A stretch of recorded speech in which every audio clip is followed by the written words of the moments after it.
Hey, and welcome back to the Supercar channel. The Dacia Bigster is here, and it's shaking up the C-segment SUV market with its incredible price, sharp looks, and practical features. It promises to be the new king of affordable family SUVs. But before you get ready to sign on the dotted line, you need to know the hidden truth. We've scoured the early reviews, expert opinions, and even owner forums to uncover the biggest, most shocking problems with this car that Dacia doesn't want you to talk about. We've got 5 major issues, and trust me, the first one alone is a deal breaker for many. If you're a fan of honest car content and want to stay ahead of the curve, make sure you hit that subscribe button and turn on notifications so you don't miss our next video. Let's start with the one problem that could literally be a matter of life and death. Problem 1. The shocking safety score. When Dacia announced the Bigster, they made it clear it would meet the latest European safety standards. But the truth is it only received a shocking 3-star safety rating from Euro NCAP. For a brand new car in 2025, that is incredibly low. To put that in perspective, rivals like the Nissan Qashqai and Skoda Karoq both have a full 5-star rating.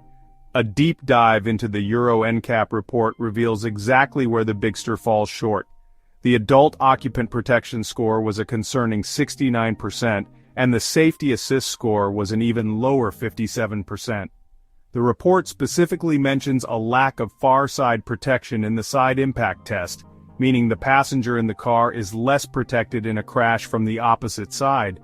There's also no rear seatbelt occupant detection, a feature found on most modern cars, and the autonomous emergency braking system struggles to detect vulnerable road users like motorcyclists. This isn't just a minor flaw, it's a fundamental weakness in a car designed to carry your family. You would expect Dacia's new flagship hybrid to be a model of modern engineering. But what if the very thing that makes it efficient is also one of its biggest drawbacks? Problem 2. The unrefined powertrain. The Dacia Bigster's full hybrid powertrain is great on paper, but on the road, it's a different story. Unlike the smooth, seamless experience you get with rivals, the Bigster's system has been described as clunky and noisy. Under heavy acceleration, the small 1.6-liter naturally aspirated engine kicks in with a jolt, and the noise it makes is far from refined. With a combined torque output of just 150 pound-feet, the car can feel sluggish when you need it most, especially when loaded with passengers and luggage. The handover between the electric motor and the petrol engine is not always a smooth transition, which can make for an awkward driving experience, especially in urban stop-and-go traffic. You've bought the car for long journeys, but you might find yourself needing a pair of earplugs for the motorway. Problem 3. Excessive cabin noise. While Dacia has made strides in interior comfort, the Bigster suffers from a problem that plagues many budget-focused SUVs: excessive cabin noise. Several reviews have pointed out that at motorway speeds the wind noise around the mirrors and A-pillars becomes a constant, irritating presence. This is a direct consequence of its boxy, rugged design. The car's square silhouette, while giving it great presence, creates more wind resistance than its sleeker rivals.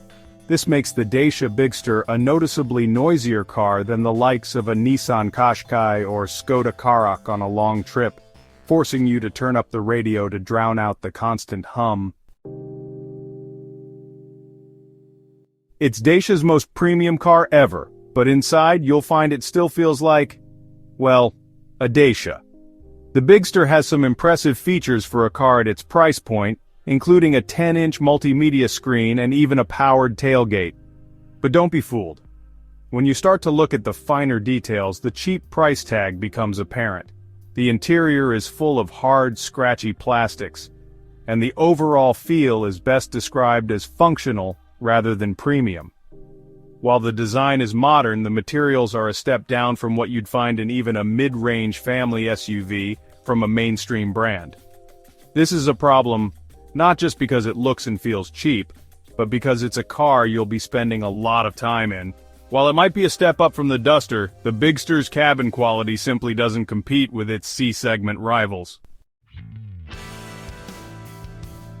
What if the Bigster's practicality is its Achilles heel? The Dacia Bigster is a large, practical SUV, but for a specific group of buyers, a major problem lies in its limitations.